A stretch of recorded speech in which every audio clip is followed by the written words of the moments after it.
നമസ്കാരം. കന്യാകുമാരി മുതൽ കാസർഗോഡ് വരെ എന്ന യാത്രാ പരമ്പരയുടെ നയന മനോഹരമായ കാഴ്ചകൾ കാണാൻ ഞങ്ങൾ ഒരിക്കൽ കൂടി അടുത്ത എപ്പിസോഡിലേക്ക് എവരെയും സ്വാഗതം ചെയ്യുകയാണ്.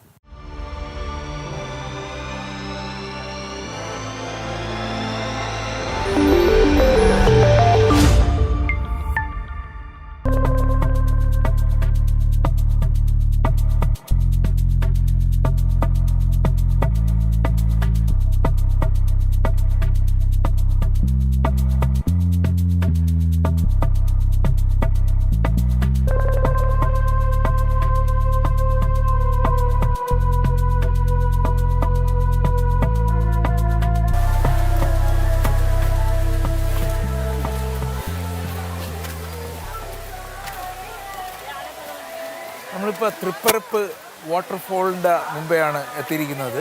ഇത് നമുക്ക് തിരുവനന്തപുരത്ത് നിന്ന് തിരിക്കുകയാണെങ്കിൽ 45 കിലോമീറ്റർ മാത്രമാണ് ദൂരമുള്ളത്. കന്യാകുമാരി എന്ന് വരികയാണെങ്കിൽ 55 കിലോമീറ്റർ ദൂരത്താണ് നിൽക്കുന്നത്. ഇപ്പോൾ ഞാൻ പറയാതെ തന്നെ അറിയാം എന്തുമാത്രം പോപ്പുലറാണ് ഈ തൃപ്പരപ്പ് വാട്ടർഫോൾ എന്ന് പറയുന്നത്. ഇത്രയും ആൾക്കാർ, ഞങ്ങൾ വന്നിരിക്കുന്ന ഒരു വീക്ക് ഡേയ്സ് ആണ്.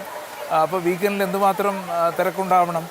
അപ്പോൾ ഇത് ഒരു ഡെഫിനറ്റായിട്ട് കണ്ടിരിക്കേണ്ട ഒരു ടൂറിസ്റ്റ് ഡെസ്റ്റിനേഷനാണ് തൃപ്പരപ്പ് വാട്ടർഫോൾ. ഇത് 50 അടി ഉയരമുണ്ട് ഈ വാട്ടർഫോളിന്. വർഷത്തിൽ 7 മാസം വരെ ഈ വാട്ടർഫോൾ ആക്റ്റീവായിട്ട് ഉണ്ടാവും. മാത്രമല്ല, ഈ വാട്ടർഫോളിൻ്റെ മറ്റൊരു ഗുണമെന്ന് വെച്ചാൽ ഇതിന് ആൾക്കാർ കുളിക്കാനുള്ള സൗകര്യവും ഇവിടെ ഉണ്ട്. അത്ര ഡേഞ്ചറസ് ആയിട്ടുള്ള ഒരു സ്ഥലവുമല്ല. അതുകൊണ്ട് ഇത് വന്ന് കാണാൻ വളരെ എളുപ്പമാണ്. ട്രിവാൻഡ്രത്തു നിന്ന് 45 കിലോമീറ്റർ മാത്രമാണ് ഇതിന് ദൂരമുള്ളത്.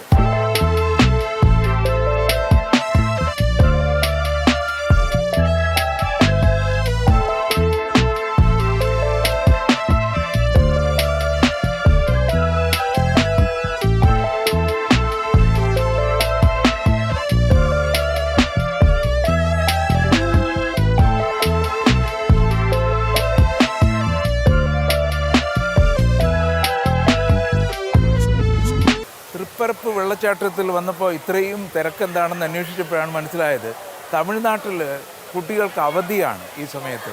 അതുകൊണ്ട് അവരുടെ പേരൻസ് എല്ലാം കുട്ടികളെ കൊണ്ടുവന്ന് ഒരു ദിവസം ഇവിടെ ചുറ്റി അവരുടെ എൻജോയ്മെൻ്റാണ്. ഇവിടെ കുട്ടികൾക്കുള്ള ഒരു പ്രത്യേക പാർക്കുണ്ട്. അതൊക്കെ കൊണ്ടാണ് ഇത്രയും ആൾക്കാരുണ്ടാവുന്നത്. ഏതിരുന്നാലും നമുക്കും ഇവിടെ വന്നു കഴിഞ്ഞാൽ ഒരു ഈവനിങ് അല്ലെങ്കിൽ ഒരു കുറേ മണിക്കൂറുകൾ നമുക്കിവിടെ ഈസി ആയിട്ട് സ്പെൻഡ് ചെയ്യാനും സന്തോഷിക്കാനുമുള്ള അവസരങ്ങൾ ഇവിടെ ഒരുക്കിയിട്ടുണ്ട്.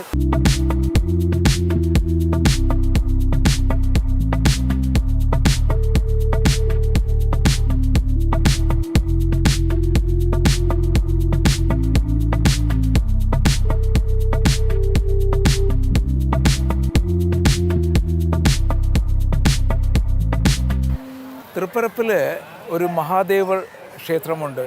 അത് വളരെ പ്രധാനമാണ്. ഈ ശിവാലയം ഓട്ടം എന്ന് പറയുന്നത് ഹിന്ദുക്കൾക്ക് വളരെ പ്രധാനമാണ്. 12 ശിവക്ഷേത്രങ്ങൾ ഒറ്റ ദിവസം കൊണ്ട് സന്ദർശിക്കുക എന്നുള്ളതാണ്. അതിലെ 3ാമത്തെ ശിവക്ഷേത്രമാണ് ഇവിടെ തൃപ്പരപ്പിലുള്ളത്. ആ പ്രാധാന്യം ഇവിടെ ഉണ്ട്. അതുകൂടാതെ നമുക്ക് ഈ സൈഡിലൂടെ നടന്നു പോയി കഴിഞ്ഞാൽ ഇവിടെ ബോട്ടിംഗ് ഉണ്ട്. നല്ല ലേക്കും ബോട്ടിങ്ങും വളരെ മനോഹരമായ കാഴ്ചകൾ ഈ ചെറിയ ബ്രിഡ്ജിലൂടെ നടന്നു പോയാൽ നമുക്ക് കാണാൻ കഴിയും. ഏതായാലും നമുക്ക് ആ ബോട്ടിംഗ് ഏരിയയിലേക്ക് പോകാം.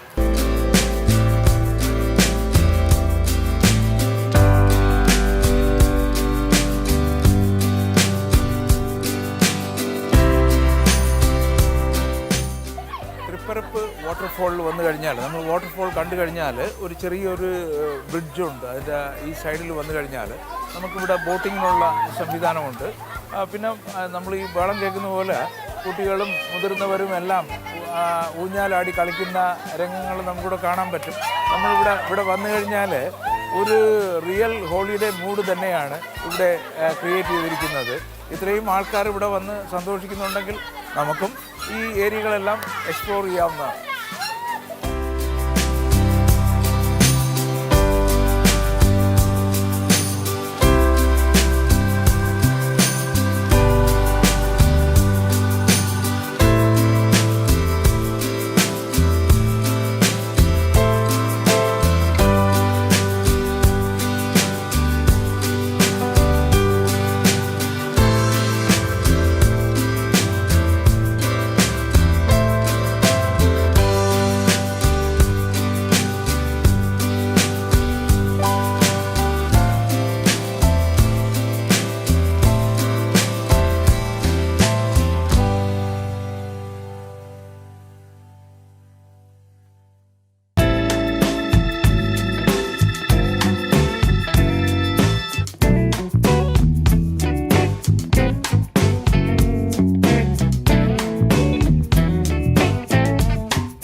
നമ്മളിപ്പോൾ കേരളത്തിലാണല്ലോ എത്തിയിരിക്കുന്നത്.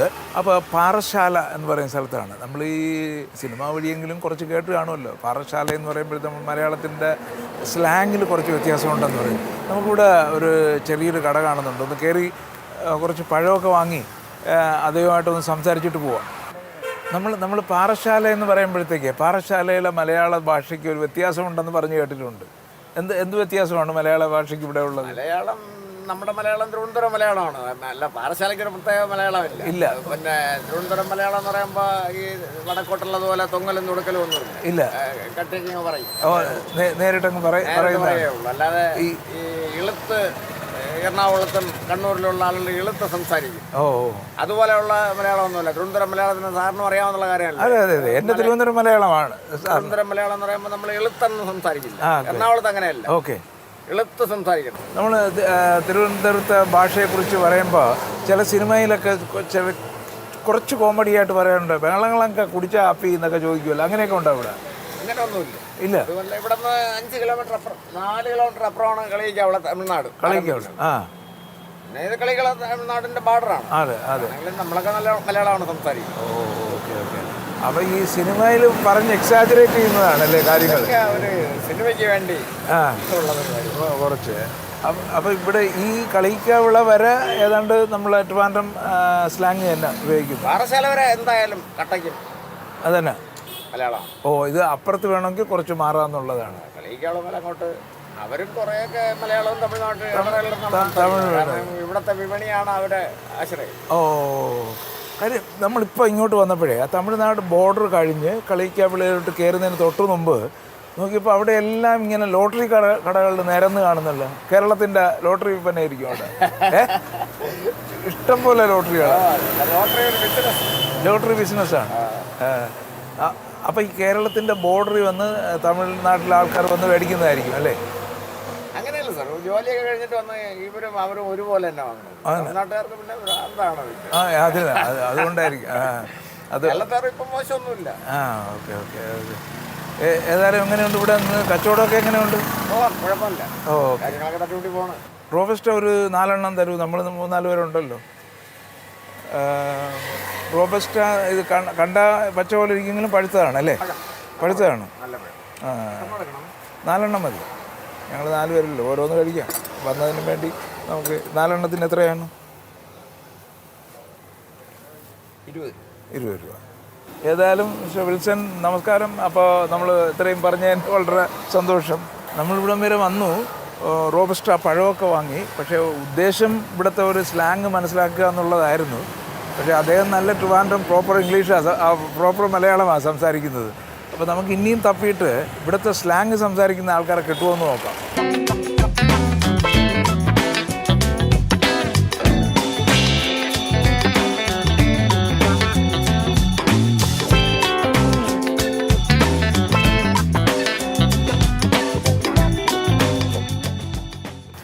തമിഴ്നാട്ടിലെ മാത്തൂർ തൊട്ടിപ്പാലത്തിൽ നിന്ന് കളിക്കാവിള വഴി നമ്മളെ കേരളത്തിലേക്ക് കടന്ന് നമ്മൾ ബാലരാമപുരത്ത് എത്തിയിരിക്കുകയാണ്. ബാലരാമപുരം എന്ന് കേൾക്കുമ്പോൾ തന്നെ കൈത്തറിക്ക് വളരെ പോപ്പുലറാണ്. കൈത്തറിയാണ് ഇവിടുത്തെ ഒരു പ്രധാന വിശേഷമെന്ന് പറയുന്നത്, ബാലരാമപുരം എന്ന് പറയുന്നത്. അപ്പോൾ നമുക്കിവിടെ ബാലരാമപുരത്ത് നമുക്കറിയാവുന്നൊരു കൈത്തറി ചെയ്യുന്ന ഒരു ആളിനെ അറിയാം. അദ്ദേഹത്തിൻ്റെ ഫാക്ടറിയിലേക്കാണ് പോകുന്നത്. ഭാഗ്യമുണ്ടെങ്കിൽ നമുക്ക് അവിടുത്തെ കൈത്തറിയിലെ ആൾക്കാരെയും കൈത്തറിയെക്കുറിച്ചും കൂടുതൽ അറിയാൻ കഴിയും.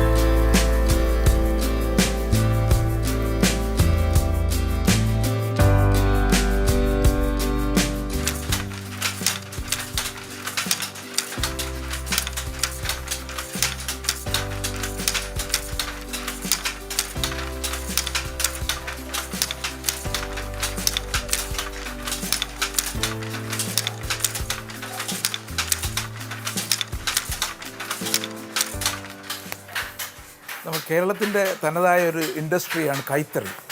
ബാലരാമപുരം കൈത്തറി എന്ന് നമ്മൾ കേട്ടിട്ടുണ്ട്. ഇത് എല്ലാം കൈ കൊണ്ട് തന്നെ നിർമ്മിക്കുന്നതാണ്. നമ്മൾ ഈ നല്ല മുണ്ടുകളൊക്കെ ഉണ്ടല്ലോ, കൈ കൊണ്ട് നിർമ്മിക്കുന്ന നല്ല മുണ്ടുകളൊക്കെ ഉണ്ട്. അത് തന്നെ ഇപ്പോൾ പവർലൂം എന്ന് പറഞ്ഞിട്ടാണ് ഇപ്പോൾ ചീപ്പറായിട്ട് മുണ്ടുകളൊക്കെ കിട്ടുന്നത്. പക്ഷേ ഇപ്പോഴും ട്രഡീഷണലായിട്ട് ഇവിടെ ബാലരാമപുരം ഏരിയയിൽ വന്നു കഴിഞ്ഞാൽ ഇത്തരം കൈത്തറികൾ കാണാൻ പറ്റും. ഇപ്പോൾ നമ്മൾ വന്നിരിക്കുന്ന അത്തരത്തിലുള്ളൊരു കൈത്തറി ഫാക്ടറിയിലാണ്. അപ്പോൾ ആ സ്ഥലത്തിൻ്റെ ഓണർ തന്നെ നമ്മോടൊപ്പം ചേരുകയാണ്. അദ്ദേഹത്തോട് ചോദിക്കാം എങ്ങനെയാണ് ഈ കൈത്തറി ഇപ്പോഴും സർവൈവ് ചെയ്യുന്നത്. നമസ്കാരം, എന്താ പേരെന്താണ്? ബിനുവാൻ. ഇത് പാരമ്പര്യമായിട്ടുള്ള പാരമ്പര്യം. ഞാനിത് മൂന്നാമത്തെ തലമുറയാണ്. ഓക്കെ. കാരണം ഇപ്പോൾ എല്ലാം ഇങ്ങനെ ഈ ഹാൻഡ്ലൂമിനൊക്കെ മാറി പവർ ലൂമിലേക്ക് പോകുന്ന കാലമാണ് ആൾക്കാരല്ലേ. ഇത് നമ്മൾ പണ്ടേ ട്രഡീഷണൽ ആയിട്ടുള്ള ഒരു ഒറിജിനൽ ഉണക്ക് പാവാണ്. കാര്യം ഇത്രയും ശ്രമകരമായിട്ടൊരു മുണ്ട് ചെയ്ത് നമ്മൾ വിപണിയിൽ എത്തിക്കുമ്പോൾ പവർ ലൂം എന്ന് പറയുന്നത് വളരെ ഈസി ആയിട്ട് കൊണ്ടുവന്നിട്ട് അവരുമായിട്ട് കമ്പീറ്റ് ചെയ്യണ്ടേ? അതെ, ഇവിടെ ഹാൻഡ്ലൂം എന്ന് പറഞ്ഞ ബോർഡും വെച്ചിട്ട് സെയിൽ കംപ്ലീറ്റ് പവർ ലൂമാണ്. അങ്ങനെയാണ് നടക്കുന്നത്. ഓ, ഹാൻഡ്ലൂം വന്ന് ബോർഡ് ആ കടയിൽ കയറി കഴിഞ്ഞാൽ ഒരു 10% പോലും കാണൂല ഹാൻഡ്ലൂം. ഒറിജിനൽ ഹാൻഡ്ലൂം കാണൂല. അതിനകത്ത് പവർ ലൂമാണ് ഫുള്ള്. അതിനിപ്പോ നമ്മളെ ഈ മേഖലയെ നല്ല രീതിയിൽ ബാധിച്ചുകൊണ്ടിരിക്കുകയാണ്. പക്ഷെ അതിന് പിന്നെ ഗവൺമെന്റ് തലത്തിലല്ലേ ഗവൺമെന്റ് തലത്തിൽ അങ്ങനെയുള്ള ഇതൊക്കെ എടുക്കുന്നുണ്ട്. പക്ഷെ അതൊരു അത്രത്തോളം ഒരു ഇതിലെത്തുന്നില്ല. ഓക്കെ. ഏതായാലും കാരണം ഇത്തരം സംരംഭങ്ങൾ നിലനിന്ന് പോകണമെങ്കിൽ ഇപ്പോൾ താങ്കളെപ്പോലെയുള്ള ആൾക്കാരുടെ ഗവൺമെൻറ് തലത്തിലും പൊതുജനങ്ങളുടെ തലത്തിലും സപ്പോർട്ട് ഉണ്ടെങ്കിൽ മാത്രമല്ലേ നിലനിന്ന് പോകത്തുള്ളൂ. ഇപ്പം രാവിലെ വന്നിട്ട് അവർ വൈകിട്ട് വരെ ഇരിക്കുമ്പോൾ ഒരു മുണ്ടാണ് നെയ്യണത്. അതിനകത്ത് കൂലിയൊക്കെ എന്ന് പറഞ്ഞാൽ വളരെ കുറവാണ്. പക്ഷെ ഇതിനപ്പുറം കൂലി നമുക്ക് കൂട്ടിക്കഴിഞ്ഞാൽ ഈ സാധനവും സെയിലാവില്ല. കാരണം ഇതൊരെണ്ണം വാങ്ങണത് മറ്റത് 3 എണ്ണം വാങ്ങാം പവർലൂം. സെയിൽ കംപ്ലീറ്റ് അതാണ്. അപ്പൊ അത്രയ്ക്കും നമുക്ക് ഒരു പരിധി കഴിഞ്ഞാൽ കൂലി കൂട്ടാനും പറ്റാത്തൊരു സാഹചര്യത്തിലാണ് നിൽക്കുന്നത്. പോകില്ല. ഈ ഏരിയ തന്നെ അറിയപ്പെടുന്നത് ഹാൻഡ്ലൂമിന്റെ ഏരിയ എന്നാണല്ലോ. ബാലരാമ ഹാൻഡ്ലൂം എന്ന് പറഞ്ഞാൽ ഇത് തന്നെയാണ്. അത് ഒരു 10 കിലോമീറ്റർ ചുറ്റളവിൽ ഇങ്ങനെ കിടക്കുകയാണ്. എല്ലായിടത്തും ഇങ്ങനെ 20 കിലോമീറ്റർ ചെറിയ ചെറിയ ഇങ്ങനെ യൂണിറ്റുകൾ വെച്ചിട്ട് ചെയ്യുന്നതാണ്. അപ്പൊ ഇത് നിലനിന്ന് പോകാനായിട്ട് ഇപ്പോൾ വലിയ ഒരു ബുദ്ധിമുട്ടിലാണ് നിൽക്കുന്നത്. കാര്യം ഈ കൂലിയിലെ ഇതിൽ പുതിയതായിട്ട് ആൾക്കാർ പഠിക്കാൻ ഇതിലോട്ട് അല്ല. ഞാനിവിടെ മൊത്തം ഒന്ന് ശ്രദ്ധിച്ചപ്പോൾ നമ്മൾ യങ്സ്റ്റേഴ്സ് ഒന്നും ഇതിൽ ചെയ്യുന്നതായിട്ട് കാണുന്നില്ല. അപ്പോൾ അങ്ങനെ വരുമ്പോൾ നമ്മൾ ഫ്യൂച്ചറിൽ എങ്ങനെ ഇതിന് വലിയ പാടാണിത്. പകരം സംവിധാനം എന്ന് പറഞ്ഞാൽ ഇപ്പം ഇല്ല ഹാൻഡ്ലൂമിന്. ഇല്ല. അതിന് ഗവൺമെന്റൊക്കെ എന്തെങ്കിലും തീരുമാനം എടുത്താലേ പറ്റൂ. ഇപ്പം ഇത് ഈ ഹാൻഡ്ലൂം നമ്മൾ ഒറിജിനൽ ഈ ചെയ്യുന്ന നൂല് പവർ ലൂമിന് അടിക്കാൻ പറ്റില്ല. അടിക്കാൻ പറ്റും. ഇത് പ്രത്യേകമായിട്ട് ഇതിനു വേണ്ടി ഇതിന് ഈ ഹാൻഡ്ലൂമിലേ ചെയ്യാൻ പറ്റുള്ളൂ. ഇതിന്റെ ക്വാളിറ്റി അങ്ങനെയാണ്. എല്ലാം കൈകൊണ്ട് പശയെല്ലാം വെച്ച് പിടിപ്പിച്ചെടുക്കുന്നതാണ്. പവർ ലൂമിൽ ചെയ്യാൻ പറ്റും. ഒരു പവർ ലൂം മുണ്ട് ഉടുക്കുന്ന ഒരാളിനും ഹാൻഡ്ലൂം മുണ്ട് ഉടുക്കുമ്പോൾ എന്ത് വ്യത്യാസമാണ് തിരിച്ചറിയാൻ പറ്റും. അത് കറക്റ്റായിട്ട് ഹാൻഡ്ലൂം ഉപയോഗിച്ചുകൊണ്ടിരിക്കുന്ന ആൾ പവർ ലൂമിന്റെ ഒരു മുണ്ട് ഉപയോഗിച്ച് കഴിഞ്ഞാൽ അപ്പോൾ അറിയാൻ പറ്റും. ഇത് എന്ന് പറഞ്ഞാൽ കുളിർമയാണ്, എപ്പോഴും ഒരു തണുപ്പുണ്ട്, ഹീറ്റാണ്. അതാണ് അതിന്റെ വ്യത്യാസം. അത് ഈ ടെമ്പറേച്ചർ ഭയങ്കരമായിട്ട് ഹൈ ടെമ്പറേച്ചർ കയറ്റി പശ വെച്ച് വരുന്നതാണ്. മില്ലിൽ നിന്ന് വരുന്ന പാവാണ്. അതെപ്പോഴും ഹീറ്റായിരിക്കും. ഇതെന്ന് പറഞ്ഞാൽ ഏത് ക്ലൈമറ്റിലും ഇത് ഉപയോഗിക്കാൻ പറ്റും. നമുക്ക് ഒരു കൂൾ ഫീൽ ചെയ്യുന്നുണ്ടല്ലോ. അപ്പോൾ നിങ്ങളെപ്പോലെയുള്ള ആൾക്കാരെ പവർ ലൂമിന്റെ ഉപയോഗിച്ച് കഴിഞ്ഞാൽ അലർജി വരെ ഉണ്ടാവാൻ ചാൻസ് ഉണ്ട്. എല്ലാവരുടെയും സ്കിന്നിനും അത് യോജിക്കണമെന്നില്ല. ഇല്ല. മനസ്സിലായി. അപ്പോൾ ഇതിപ്പോൾ ഇത്തരത്തിലുള്ള ഒരു ട്രഡീഷണൽ ആയിട്ടുള്ള ഒരു സംരംഭത്തെ നിലനിർത്തിക്കൊണ്ട് പോകേണ്ടതല്ലേ? പോകാൻ ഇപ്പോൾ ഒരു വലിയ ബുദ്ധിമുട്ടിലൊക്കെയാണ്. പുതിയ മെയിനായിട്ടെന്ന് പറഞ്ഞാൽ ഇവർക്ക് കൂലി മുതലാവില്ല. അതൊക്കെയാണ് ഇതിനകത്തുള്ള വിഷയം. മനസ്സിലായി. പക്ഷേ ഇപ്പോഴത്തെ നൂല് വിലയും ഈ മെറ്റീരിയലിന്റെ വിലയൊക്കെ അനുസരിച്ചിട്ട് ഇതിനപ്പുറം നമുക്ക് വില കൂട്ടാനും പറ്റും. വില കൂട്ടി കഴിഞ്ഞാൽ ഇത് വിറ്റ് പോകാൻ പറ്റാത്തൊരു സാഹചര്യത്തിലാണ്. അപ്പോൾ ഇതിപ്പോൾ വേണ്ടത് നമ്മളെ പോലെയുള്ള ആൾക്കാർ ചെയ്യാനുള്ളതെന്ന് വെച്ചാൽ ഇതിനൊരു പബ്ലിസിറ്റി കൊടുക്കുക എന്നുള്ളതാണ്. ഹാൻഡ്ലൂമിന്റെ ഗുണനിലവാരം ജനങ്ങളെ ബോധ്യപ്പെടുത്തണം. എന്നിട്ട് അത് പക്ഷേ ഇത് നിങ്ങളെ പോലെയുള്ള ആൾക്കാർ ചെയ്യേണ്ട കാര്യമാണ്. ഇപ്പോൾ ഹാൻഡ്ലൂം എന്ന് എഴുതിയിട്ട് പവർ ലൂം വിറ്റ് ആൾക്കാരെ പറ്റിക്കുന്ന കടകൾ. ബാലരാമ ഹാൻഡ്ലൂം എന്ന് പറഞ്ഞാൽ ബാലരാമത്തെ മെയിൻ മാർക്കറ്റിൽ അതിനകത്ത് ഇരിക്കുന്നതിൽ 90% പവർ ലൂമാണ്. ബോർഡ് വന്നിട്ട് ഹാൻഡ്ലൂമാണ്. അതിനുവേണ്ടി നിങ്ങൾ സർക്കാരിനെ സമീപിച്ച് വേണ്ട ചെറിയ ഇടപെടലൊക്കെ നടത്തുന്നുണ്ട്. അത് എത്രത്തോളം വിജയിക്കുമെന്നുള്ള അറിയില്ല. കാര്യം ഇത്തരം സംരംഭങ്ങൾ നിലനിൽക്കണം എന്നുള്ളത് കൊണ്ടാണ് പറയുന്നത്. ഏതായാലും ഇത്രയും പറഞ്ഞു തന്നതിന് വളരെ സന്തോഷമുണ്ട്. Thank you very much.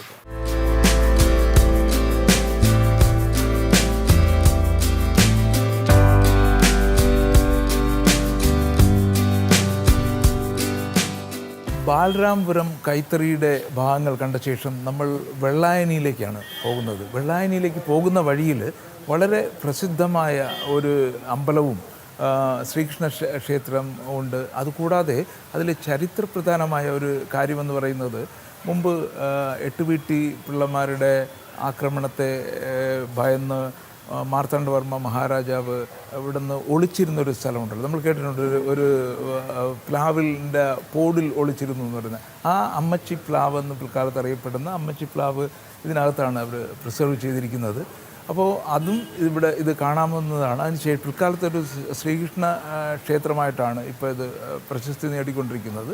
എന്നിരുന്നാലും അതിനകത്ത് അമ്മച്ചി പ്ലാവിനെ അവർ പ്രിസർവ് ചെയ്തു വെച്ചിട്ടുണ്ട്. അതും കാണാവുന്ന ഒരു ചരിത്ര പ്രാധാന്യമുള്ള ഒരു സ്ഥലം കൂടിയാണ് മാർത്താണ്ഡവർമ്മ മഹാരാജാവ് ഒളിച്ചിരുന്ന അമ്മച്ചി പ്ലാവ്.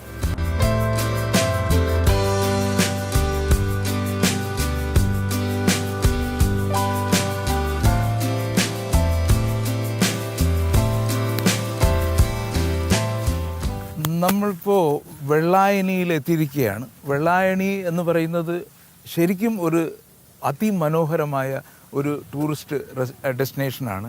ഇവിടുത്തെ കായലും അതിനിടയ്ക്കൂടെയുള്ള റോഡും എല്ലാം വെച്ച് നോക്കുമ്പോൾ ഒരു ദിവസം നമുക്കിവിടെ വന്നു കഴിഞ്ഞാൽ വെള്ളായണി ഏരിയ മൊത്തം ഒന്ന് എക്സ്പ്ലോർ ചെയ്യാൻ കഴിയും. അതിമനോഹരമായ കാഴ്ചകളാണ് ഇവിടെ നേച്ചർ നമുക്ക് വേണ്ടി ഒരുക്കിയിരിക്കുന്നത്.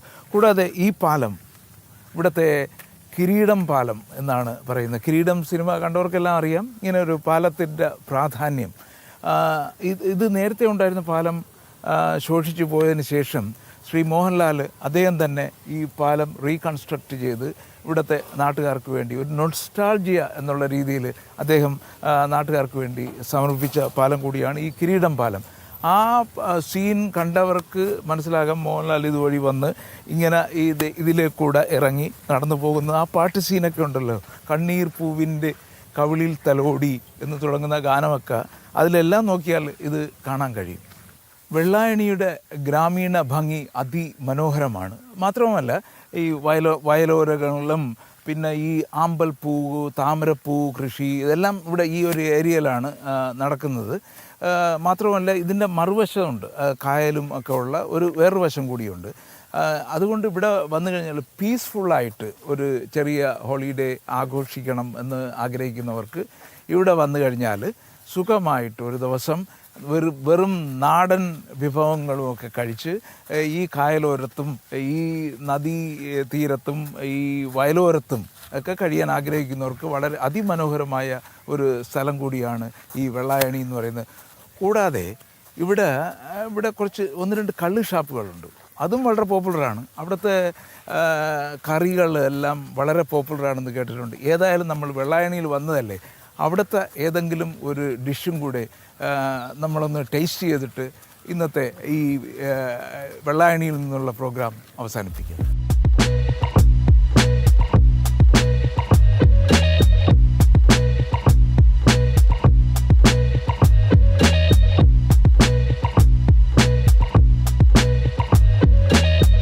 കിരീടം പാലം കഴിഞ്ഞ് കുറച്ചുകൂടെ ഫ്രണ്ടിലേക്ക് വന്നു കഴിഞ്ഞാൽ പുഞ്ചക്കിരി ഷോപ്പ് കാണാൻ കഴിയും.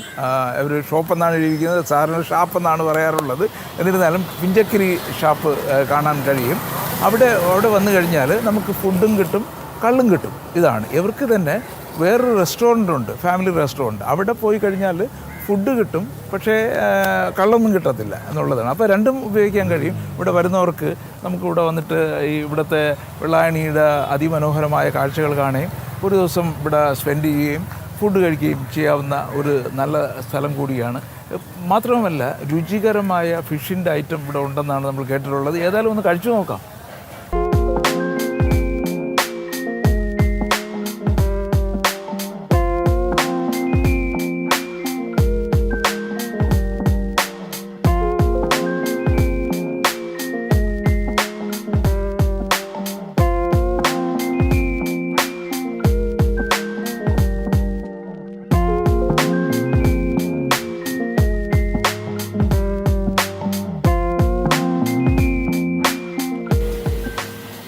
നമ്മൾ ഫുഡ് കഴിക്കാൻ കുറച്ച് ഓർഡർ ചെയ്തിട്ടുണ്ട്. ഇപ്പോൾ ഇത് കാണുമ്പോൾ ഇത് അത്രയും ഞാൻ കഴിക്കുന്നതാണെന്ന് വിചാരിക്കേണ്ട. എൻ്റെ കൂടെ രണ്ട് മൂന്ന് ആൾക്കാരും കൂടെ ഉണ്ട്.